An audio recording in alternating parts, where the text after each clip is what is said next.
Morning. मैं doctor Sanjeev Kumar sunshine hospital Gachibowli से बोल रहा हूँ। आज अगर लोगों के घर में कुछ लोग पॉजिटिव पेशेंट्स आ गए हैं और उनको डर लग रहा है कि हम घर में कैसे इलाज करेंगे या हॉस्पिटल जाके एडमिट कराएं और हॉस्पिटल में बेड नहीं मिल रहे हैं, तो घर में इन लोगों का कैसे केयर करना है और कैसे इंतजाम करना है मैं आपको 2 मिनट में दिखाऊंगा। हम अपने घर में 3 सेक्शन बनाएंगे। ये है हमारे घर का पहला सेक्शन।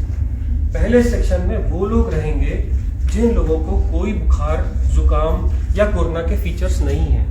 जाकर के सब लोग टेस्टें कराने का कोई बेनिफिट नहीं है। जो लोग इन्फेक्टेड नहीं है, जिनको बुखार नहीं आ रहा, उनको सिर्फ 2-3 चीज़ों की ज़रूरत है। रोज अपना टेम्परेचर चेक करिए, फ्रीक्वेंट हैंड वॉश करिए, अगर घर में दूसरे से इंटरेक्ट कर रहे हैं तो फेस मास्क का यूज़ करिए और सोशल डिस्टेंसिंग, 1 हाथ की दूरी पे रहिए। इतने दूरी पे रहने पे कोरोना के फैलने का डर ऑलमोस्ट निल होता है। तो वो सब लोग, जो लोग ठीक हैं, जिन लोगों को फीवर नहीं आया है, वो लोग अपने घर के उस सेक्शन में रहेंगे जिस सेक्शन में दूसरे इन्फेक्टेड लोग नहीं हैं। जिनको फीवर आ गया है और जुकाम, बुखार, खांसी हो रही है, वो लोग घर के दूसरे सेक्शन में रहेंगे। और इन दूसरे सेक्शन के अंदर जो लोग नॉर्मल हैं वो उनको डिस्पोजेबल्स में खाने का इंतजाम करेंगे। खाने में क्या खाएंगे? खाने में कोई भी वेजिटेरियन फूड, क्योंकि भूख कम हो जाती है, स्मेल कम हो जाती है, इसको आने में 1 महीना लगता है। इन लोगों को लिक्विड डाइट, सूप्स, जूस या ऐसी चीजें जो वो लोग खुद मांग रहे हो, सब अलाउड है। खाने में किसी चीज की मनाही नहीं है। आपको इसके अलावा क्या इलाज करना है? इन लोगों को बुखार हो सकता है। बुखार वाले लोगों को आपको बुखार की गोली सुबह, दोपहर, शाम देनी है। अगर बच्चे हैं तो यही गोली आधी हो जाएगी। अगर बिल्कुल खाना नहीं खा रहे तो ORS का सोल्यूशन देना है। कुछ लोगों को vitamin B, vitamin C, vitamin D, मैंने प्रिस्क्रिप्शन अपने व्हाट्सएप स्टेटस पे एक प्रिस्क्रिप्शन डाला हुआ है। इस प्रिस्क्रिप्शन को अगर आप प्रिंट करो तो ये कहता है कि आप पहले तो 1, 2 और 3 विटामिन हैं, अगली 2, एक तो फीवर की और जुकाम, बुखार, खांसी और गले दर्द की दवाइयां हैं। ये दवाइयां आप लीजिए। इस पर्चे से आप ये सिम्टोमेटिक ट्रीटमेंट कर सकते हैं। नॉर्मली कोरोना वायरस एक नॉर्मल सा माइल्ड सा वायरस है। 99% लोग इससे ठीक हो जाते हैं और उनको कुछ और चीज की जरूरत नहीं पड़ती। बट 1% लोग जब बीमार होते हैं तो उनका बुखार बहुत तेज हो जाता है। वो लोग खाना खाना छोड़ देते हैं और उनकी ऑक्सीजन सैचुरेशन कम होने लगती है। हैबत होने पे ऐसे लोगों के लिए घर में हम लोग पल्स ऑक्सीमीटर लेके आते हैं। ये पल्स ऑक्सीमीटर हम पेशेंट्स को रोज लगाएंगे। लगाने के बाद, ये कनेक्ट करने के बाद, एक बटन दबाने से पल्स ऑक्सीमीटर ऑन हो जाता है और ऑन होने पे थोड़ी देर वेट करना है। ये आपको पल्स दिखाने लगता है। जब ये पल्स दिखाएगा तभी उस वैल्यू को मानना है। जब ये वैल्यू आ जाएगी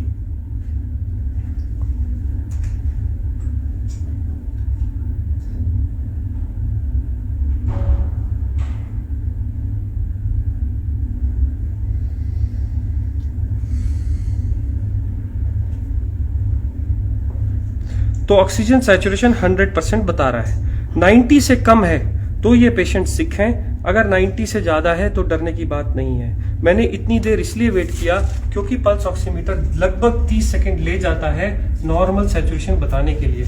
अब मान लीजिए अगर ये लोग 90 से कम ऑक्सीजन पे आ गए हैं, अब इनको हॉस्पिटल की फैसिलिटी पे ले जा रहे हैं पर बेड नहीं मिल रहे, तो हम क्या करें? तो हम अपने घर का एक और सेक्शन सिक पेशेंट्स के लिए तैयार करेंगे, जिनकी एंट्री, जिसमें नॉर्मल लोग कोई भी एंटर नहीं करेंगे, और इन सब लोगों को हम 14 दिन के लिए आइसोलेट करेंगे।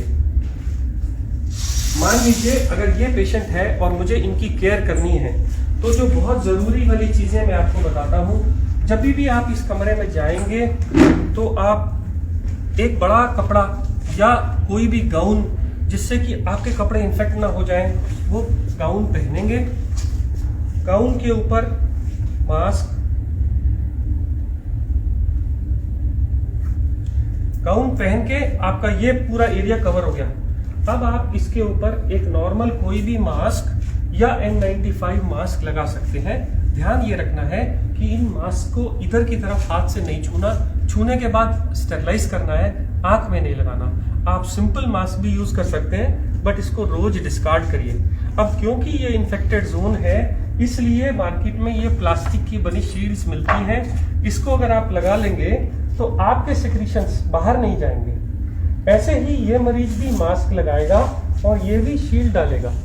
इससे क्या होगा, इससे उसके सिक्रीशंस और आपके सिक्रीशंस मिल नहीं सकते, आपको इन्फेक्शन होने का चांस बहुत कम हो जाता है। इस आदमी के साथ अगर आप टाइम बिताना चाहते हैं तो सोशल डिस्टेंसिंग के हिसाब से इससे ज़्यादा टाइम नहीं, ज़्यादा 5 मिनट से ज़्यादा टाइम ना बिताइए। उनको खाने के लिए डिस्पोजेबल्स का खाने में दीजिए। जैसे मैंने पहले बताया, खाने में आप सब कुछ दे सकते हैं। अब इन लोगों की केयर करते समय याद रखिए कि वो लोग खूब हैंड सैनिटाइजर्स या सोप का इस्तेमाल करें। इसके अलावा आप जब भी इन लोगों का सेवा करेंगे तो आप ग्लव का यूज करेंगे। हर बार ग्लव्स को डालने के बाद ही आप पेशेंट को टच करेंगे। ये ग्लव अगर कपड़े के यूज कर रहे हैं घर के बने हुए, तो हर बार उनको घर से बाहर जाने के बाद उनको वॉश किया जाएगा। अगर डिस्पोजेबल यूज कर रहे हैं तो हर बार यूज करने के बाद थ्रो कर दिए जाएंगे। अब अगर आप ऐसी कंडीशन में उस पेशेंट के साथ उसके केयर करते हैं, उसको खाना देते हैं, उसके ऑक्सीजन लगाते हैं या जो भी कुछ कर रहे हैं, आपको इन्फेक्शन आने का चांस कम हो जाता है। मान लीजिए अब ये पेशेंट का मैंने ऑक्सीजन सैचुरेशन चेक किया और ये 90 से कम था। मैंने पल्स ऑक्सीमीटर लगाया और ये पल्स ऑक्सीमीटर लगा के रहने दिया। ये पेशेंट को फीवर भी आ रहा है, इसका ऑक्सीजन भी कम है, तो मैं क्या करूंगा, मैं पल्स ऑक्सीमीटर को लगा ही रहने दूंगा। और ऐसा सिलेंडर मार्केट से मिल जाता है, इसके रीफिल हो जाता है, 400 रुपये पर रीफिल लेता है, 1 महीना चलता है। इसमें एक नॉब रहती है, ये नॉब को अगर आप ऑन करेंगे तो ये लीटर्स बताता है कितने लीटर पे चल रहा है। 5 लीटर पे जनरली जब भी होता है तो ऐसे छोटे नेजल प्रॉन्ग्स हम पेशेंट को लगा सकते हैं।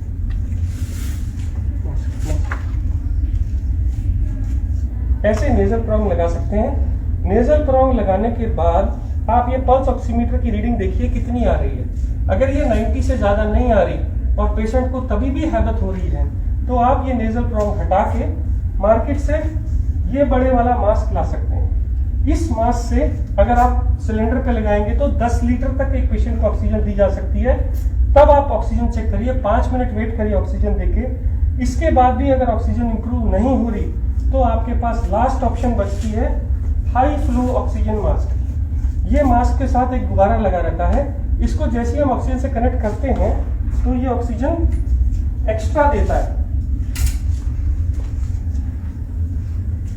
और इसमें आप 15 लीटर तक ऑक्सीजन भर सकते हैं। ये गुब्बारा भर जाने के बाद जब आप लगाते हैं तो पेशेंट की हैबत या ऑक्सीजन सैचुरेशन इंप्रूव कर जाती है। इसको लगाने के बाद आप सैचुरेशन को देखते जाइए, जब वो 90 से ऊपर हो जाए उसको ऐसे ही रहने दीजिए। दिन में ये लोग मास्क 3 से 4 घंटे लगा सकते हैं और जैसे अगर हैबत होने लगे तो छोटे मास्क पे आ सकते हैं।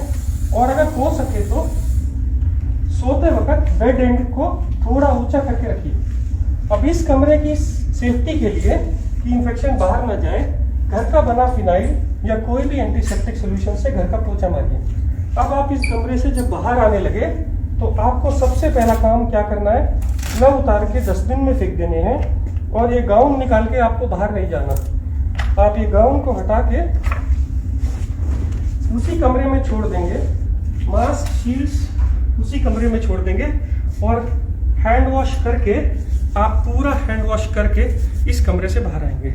14 दिन तक अगर इन लोगों की ऐसे ही सेवा करी जाए तो ये लोग इंप्रूव हो जाते हैं। अब इन लोगों की दवाइयों का क्या, मैंने जैसे पहले बताया था, मैंने अपने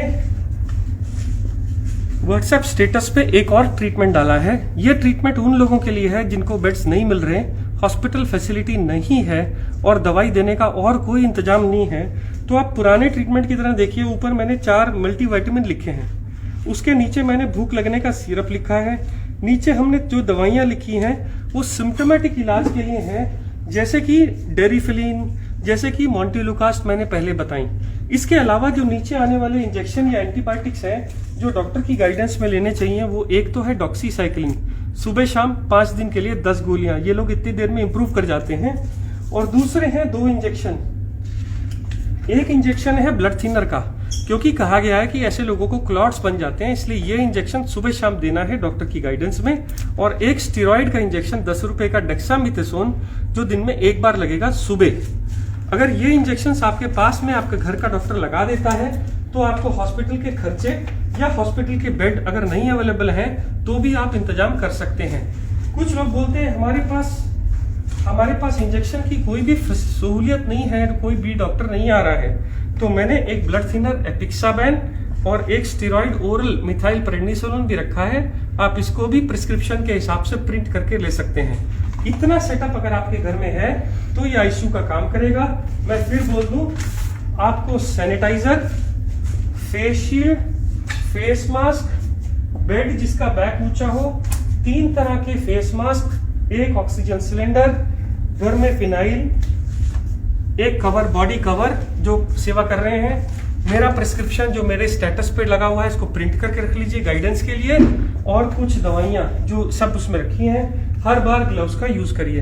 ये एक आईसीयू सेटअप है, क्योंकि आज भी कोरोना की कोई स्पेसिफिक दवाई या वैक्सीन आनी है और इससे ज्यादा ट्रीटमेंट अभी भी आईसीयू में नहीं हो रहा है। बहुत ही एक्सेप्शनल कंडीशन में 2 और दवाइयां हैं जो बगैर आईसीयू सेटअप के नहीं दी जा सकती। ये 99% इलाज हर लोगों तक अगर पहुंच जाए तो वो लोग जिनको मेडिकल सेवा अभी भी उपलब्ध नहीं है वो लोग अपनी सेवा या अपने घर वालों की सेवा कर सकते हैं। मैं doctor Sanjeev Kumar sunshine hospital से बोल रहा हूँ।